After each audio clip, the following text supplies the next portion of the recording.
Check, check, check. Hello. So yeah, this is the last, I think the last presentation of the day. So thanks for coming down, and also your last opportunity to get the third stamp for the sustainability tour. So you can go into the draw. Um, so yeah, this is Sustainable Grassroots Touring Top Tips. So my name is Alex Fintoni. I work with A Greener Future as a sustainability and carbon consultant.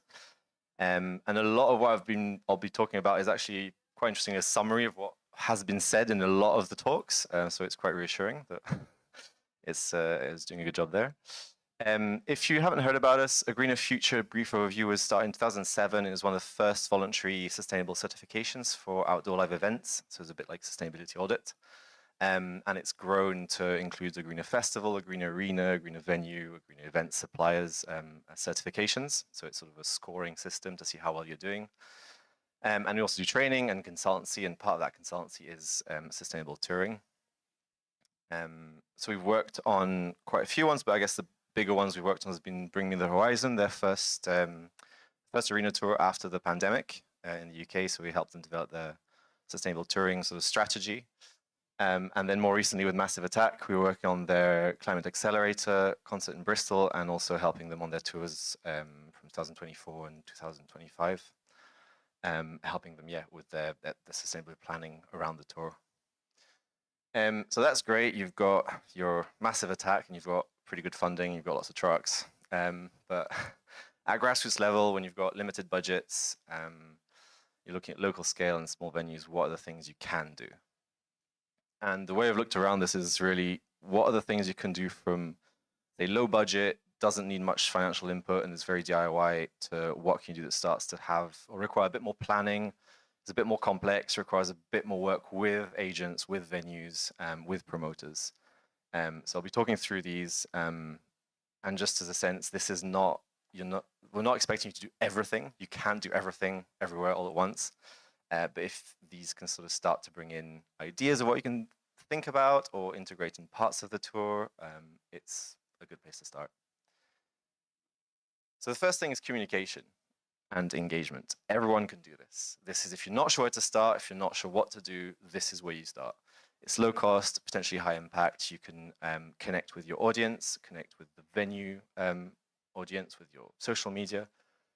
You don't need anything to start this, really. The University of Glasgow did a study a few years back on environmental engagement with music fans, and found that generally they're higher than the average in terms of engagement and wanting to connect in terms of sustainability. And the great thing about this as well is you can do whatever you want in a sense. You can communicate simply on how to get to the venues. You can try to work with a charity that you care about. It can be anything from climate science to nature protection to animal rights. Anything around sustainability is a very broad topic, and you can sort of piggyback on topics that are really core to you or what you believe in or mean a lot. You can share something on your social media. You can talk with charities and get them to piggyback on your social media and get them to share information that way. Some friends, this is some pictures from some friends of Extension Rebellion. They were invited by Destroy Boys at the gig in SWG3 last year, I think. And basically they didn't really know them, but they got this message saying, hey, do you want to come and have a chat basically before our gig, and also have a stall at the venue? And there's so many charity groups, there's so many organizations would be happy to do that for free. And if you give them the space, and there's a group in every city or in every town that will probably have some kind of biodiversity action or climate action group that would be more than happy to have some stall or even give you some information that you can share. So if you're not sure where to start there. And there's also lots of partners that can help you, that can give you materials for free, that you can piggyback on their marketing campaigns, on their platforms, and they have loads of resources as well. So yeah, start there, doesn't cost much, and can have a high impact. Next up is merch. This is obviously a big part of Grassroots. It's where there's quite a lot of revenue comes from that. And it's also where you have the most control, because you decide what you want, what merch you want, what you want to design, what you want to put forward for sale. So in terms of clothing items, the more standard thing to look at is, where can you source it from? Start looking at recycled cotton, organic cotton, recycled polyester, can you get things that are manufactured or sourced in Europe, in the UK? The closer they are to where you is more sustainable. But that can also cost money. Like if you start thinking about, organic cotton t-shirts, you're very quickly at sort of 15 quid a t-shirt to even sort of start before you get to screen print on them. So that's where the DIY becomes really interesting. And we've had a few bands that have got really creative with that and saved a lot of money and made it part of, I guess, their marketing. So for example, going to charity shops, and they went through charity shop, thrift shops, got loads of t-shirts, shirts, jackets, and then screen print on those. So you get this kind of unique merch item that is a one-off that has your own logo, and that you can actually save quite a lot of money if you buy 10 t-shirts for 10 quid rather than having to source 10 t-shirts for 15 quid each. And it's part of this circular sustainability. And one thing to bring in that I should have said at the start is one thing about sustainability, it's not just environmental, it's social sustainability, talking about local economy and sustainability in terms of longevity, and that was talked a lot about in the other conversations today. So yeah, those really cool examples. Also, records, what you decide to print, how you decide to print, where you decide to source that, and obviously there was the record guys were talking about this earlier on, really interesting. And now there's so many options available. Most record pressing plants will have a bio PVC, a recycled plastic option, card options for your sleeves, same with CDs. So it's a lot more widespread now. It was really hard even 5-10 years ago, but now there's a lot more available. These are a few examples. For the Bristol gig, the Climate Accelerator with Massive Attack, they had a make your own merch screen printing stall. So the idea was to just bring your own t-shirts, your own sweaters, your own bags, and they had this sort of one-off screen printing where you could make your own merch. And then the 1975, a few years ago, had this. They basically reused their unsold merch from previous tours and did new screen printing over it rather than buying new materials. So that kind of circular thinking, that DIY thinking, it's not just grassroots people who are doing it, it's also bigger bands, and that sustainability becomes, you can embed it that way. One thing I wanted to highlight as well, Billie Eilish's tour has been really interesting with that. The last tour, and there's a big report of what she's done, and a lot of what she's done are things that can be done at grassroots level as well. So for example, at every venue that she played at, she invited a local environmental charity to have a stall and just to be able to talk to people. For her merchandise, they basically did a guide for every city where she would play in. They highlighted local makers, local clothes shops, that they knew were circular or were sustainable, and basically said, rather than buy merchandise from me, go visit these people that are local to the venue. So that's part of also the networking and building the greater positive benefits around your tour. Next, we go into logistics and transport planning, and this is when we start. There's a bit more out of your control, so it does require a bit more planning. There's a bit more time invested in terms of thinking about it, and also potentially more costs that start to build up in this stage. There was a lot of discussions today around transport plan logistics that were really, really great. One of the first things to start thinking about, can you take the train or public transport where possible? Pretty standard, sustainable recommendation, but still important. One of the key things that comes out often from feedback is, yeah, but train's more expensive and takes more time. It's not always the case, especially when you start thinking of the time it takes at each end of the flight. Also, once you start adding hold luggage, kit, and all that, the train suddenly becomes either the same price or cheaper. So when you've got direct train connections, it might be a more viable alternative. EV or hybrid options, if you have to hire cars or vans, that until even 2-3 years ago was tricky. Now it's becoming a lot more feasible, and the price point for rentals is pretty much on par with fuel cars. And also, as we can see at the moment, fuel is becoming quite expensive. It does require a bit more planning in terms of how you do your touring. So you have to think a bit more about your route, but when you start mixing that with maybe the slow touring, the local networks, the shorter tour legs, it actually starts making sense at that point. And there's ways around the charging costs, like for example, charging at night after the gig, when the electricity is at lower cost, for example. But it does all these actions now. It starts to take on a bit more planning, and that's where the time and the resource is. And if you have to fly, because you do have to fly, that's part of touring, make it count. And that's where we go to the next step, which is rethinking tours. And the conversations earlier on were really interesting about how do you create this more social sustainability around touring. So if you do have to travel, if you do have to take carbon intensive transport, how can you increase the value of your touring, of your gigs? And part of that is making more, so it can be trying to add on before or after the gigs, creating workshops, having that additional value that you bring into the local scene as well. Can you interact with the local scene that you're playing at? So if you have, for example, touring in France, can you connect with the local French scene in whichever city you're playing, and try to do more with your time there, which might mean staying a bit longer, but you build up that that reputation, that awareness, and contribute to that local scene as well. And then something that's coming up a lot more and that we're seeing, particularly in Europe, is the shorter legs, wider network. So that sort of regional focus, but also if you were to do, for example, a tour between London and Glasgow, there's Carlisle, Lancaster, Manchester that are pretty much on the way, and you can do smaller satellite gigs between bigger gigs to also break up the touring and the travel, which is also really stressful, but also to, yeah, as I said before, to sort of strengthen that local and grassroots scene in those areas that don't get those gigs as much. Minimizing kit and sharing backline, and that's something that we've seen recently with some of the biggest. So Massive Attack, that was one of their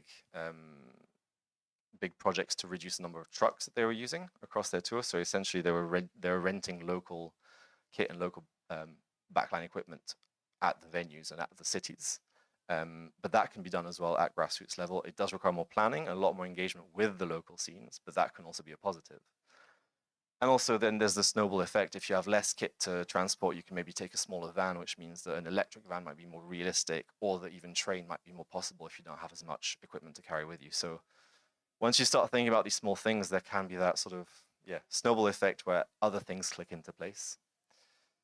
And then from a promoter or venue perspective, there's other benefits as well. So if the band stays a bit longer and is able to do a workshop before the gig or the next day, you might be able to bring in people to the venue when it generally is downtime and no one's there. So you can get additional footfall, which is a good thing. And sharing international bookings around venue groups. And I don't mean necessarily just touring contracts, but for example, if you are a larger venue and you can engage with smaller regional satellite venues to share that transport, the travel costs, that means that they can get artists that they would necessarily be able to get usually, but also the audience and the people in those regional hubs will be able to see those bands as well. And it's about fostering as well that grassroots scene. All that can cost money, so that's where funding comes in. Funding's really hard. Everyone here probably knows the funding applications are a nightmare. But there are funds that are starting to come out. The Live Trust has a fund for UK artist touring, and the key part of that is to balance cost around touring. So, for example, if you were to plan a tour where you say, I want to rent an EV, but it'll cost this more, these kind of funds can help balance those costs so you can afford those new measures. Arts Council England has one as well around developing touring network and touring infrastructure. And we're seeing a lot more slow touring funds, particularly in Europe, but they involve sort of collaboration between the UK. So there's one at the moment, for example, between Germany and Scotland, where the key funding criteria is that you have to travel sustainably and you have to engage with the local scene and the local regional networks. So we're starting to see them a bit more. So yeah, keep your eye out because they can be really helpful. And then finally, depending at the stage you're at, there's the contractual aspect to really lock and embed these aspects into what you do. So contract sustainability clause can be really useful, particularly when you're talking to venues and promoters. Live Green have a template on their website, which is really useful that you can sort of copy in and paste, or even slightly edit depending on what your focus is. And then green riders also are really useful to sort of start getting that sort of nudging effect and the behavior of what you want to start seeing. A lot of them are not constraints. They're sort of saying, we would prefer this and we'd rather have this if you can. Then it's up to you to say what your absolute no-no is. But we've got templates on our website. There's also lots of other templates on Julie's Bicycles website or Reverb that are available that maybe have a slightly different focus, for example, if you're music or if you're performance or theater. But there's lots of resources available, and the whole point is to use them. So download them, copy them, and start using them if you can. And finally, even the small things count. Go vegetarian for the tour. Why not? It's harder in some places. If you're in Hungary and Eastern Europe, it can be a bit tricky. But even a couple of days, just try it. Bring reusables. That nudging behavior has more of an impact than you'd think. Seeing a band drink from a reusable bottle rather than a single-use plastic bottle, you've got 200 people seeing that. Those small things do count. And where you can, buy local, buy ethical, sort of more broader sustainability. Do you need to buy a Coke? Can you buy a Karma Cola? I don't know. If it's available, why not?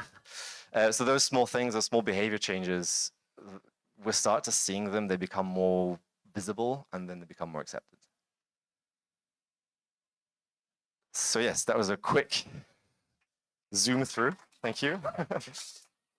And yeah, if you've got any questions or any comments, observations. Yes.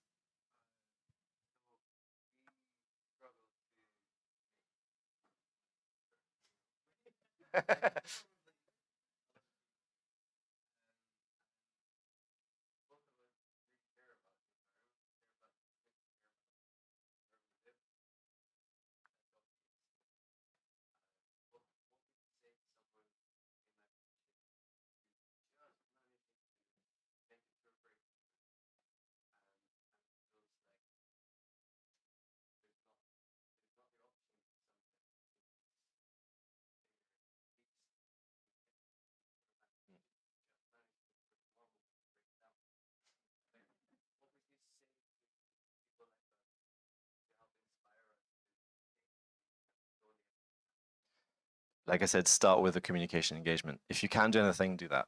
That's the starting point, because you can't do everything. You don't have all solutions all at once. But what you can do is shout about good stuff. So even if it means, you know, starting sharing your socials about what you care about. If you're thinking about, if you go to whatever city you're in, are there groups you can contact? You know, that's all free, just getting the information out, promoting good causes, good things. That I would say is a starting point, because anyone can do that. There's zero risk. The only risk might be you'll have some comments of people being like, oh, you live in society and yet you criticize society. Curious.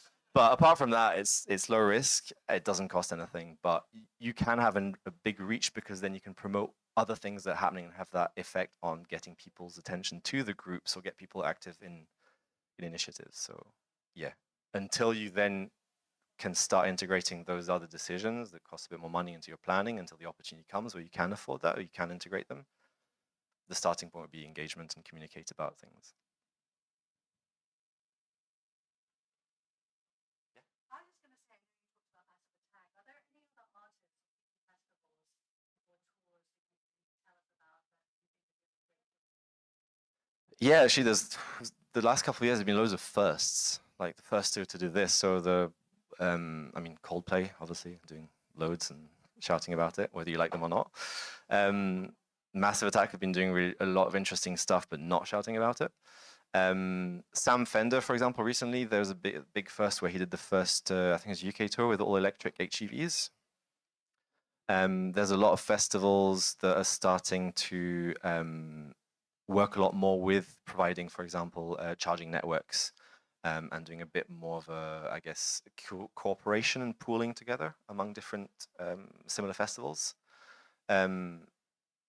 Interestingly, in France, there's a big push towards electrification. So there's a huge funding opportunity for venues to develop charging networks to help precisely sort of incentivize suddenly making it easier for for tour operators to actually charge their trucks and their buses while they're at venues. So I think there's something like a couple of million funding available for venues for that in France, and they're trying to bring that in. When Music Venues Trust is trying to also bring in these opportunities for smaller venues. Yeah, there's lots happening. I can't really think of anything else right now. Yeah.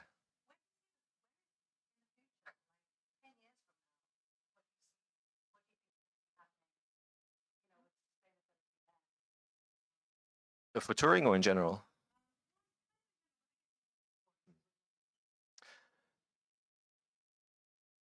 I think electrification is a big thing. Even just at festivals, we're seeing power, the battery systems, the grid connections, the grid hybrid systems coming in. So that move away from diesel, not just from climate change, but just from pollution, from human health, is a big shift. Um, EV trucks, we're seeing that a lot as being more available, and particularly electric buses and coaches. I mean, even just in Scotland on the road at the moment, the company Ember that does electric coaches around Scotland. So just that, if suddenly you can shift that to a tour bus. And again, as long as the planning of you can kind of plan where to charge, but as that sort of network becomes more developed, I think that'll be a big aspect. Yeah, I think there's a big more awareness around general sustainability around sort of food and drink. There's a big push on sustainable food, local produce. We're seeing a lot in venues and a lot of artists. I think someone mentioned Morrissey sort of having a big thing on his gigs about being all vegetarian. Billie Eilish was the same thing. It's like if you go to a gig, it will be vegetarian food, for example. So those things are all contributing to that sort of nudging aspect and yeah, bringing awareness to it. And White is doing great. And don't forget your passport thing.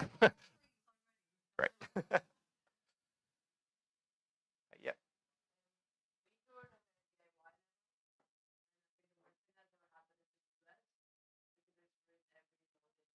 Yeah.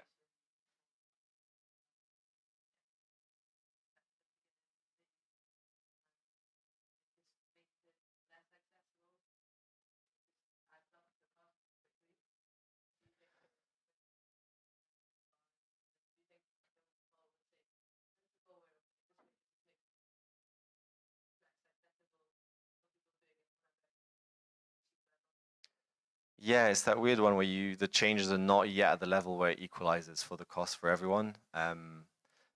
I mean, we are seeing electric cars being a lot cheaper now. There are a lot more options, and I think it's developing very fast, but it's still not at the level where it's affordable for everyone. The ULEZ is an interesting one, and we had some feedback from bands where actually for them now taking the train was a lot better than actually renting a van to get into the cities. So if they were doing tours within, say, I don't know, London, Manchester, and all that, because depending on obviously your context and if you're a DJ or have a lot less kit, then the train, because you get straight into the city center, you don't have to pay for the van, you don't have to pay for ULEZ charge. Yeah, well, exactly. It depends on the context, and that's the thing. In some cases, not everything here will work, and I'd love to get it to a stage where it does work, but it's sort of in some cases you can integrate parts of it. In some cases, there's not much you can do at this stage, and yeah, ULEZ is a tricky one. Yeah, it's not perfect for sure, and it's part of the difficulty is trying to figure out what can work for your specific context, and it might depend as well where you're touring. It might not be feasible, in the UK, but if you go to sort of the Nordic countries where actually EVs is just that's the thing, then it becomes more realistic there, because that's kind of the only option at the moment there. So it's very specific.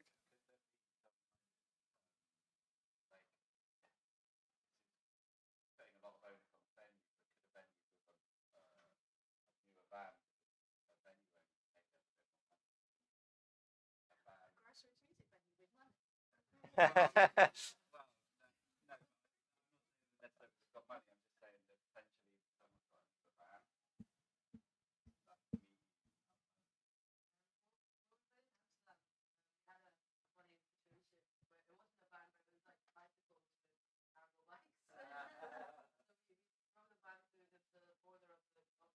Yeah.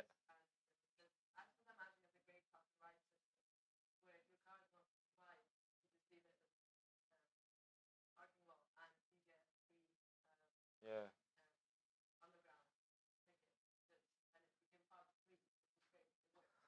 There's cool opportunities like that, and ESNS do a lot of good stuff around that, and they have sort of electric last mile trips. Yeah, and that's the thing. It's the solutions do require a bit more planning, and like you say, a bit more time and logistics. Um, yeah. So in the Netherlands, some things are a lot easier. In the UK, some things are a lot harder, unfortunately.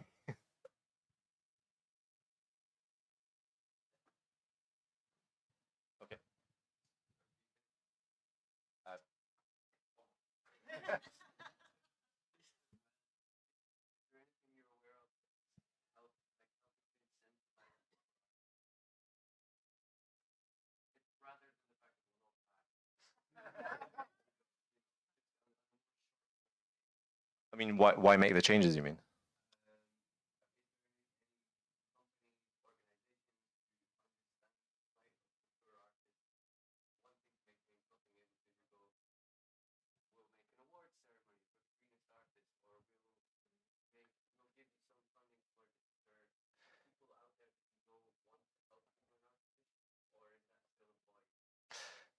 There are groups. A lot of them are more sort of advisory and support, less. I mean, the funding ones, like we said, that's a big gap, and that's what everyone's been saying all day. It's a huge gap in the UK, and Live Trust are trying to address that. And there's certain small funds that can start working with that.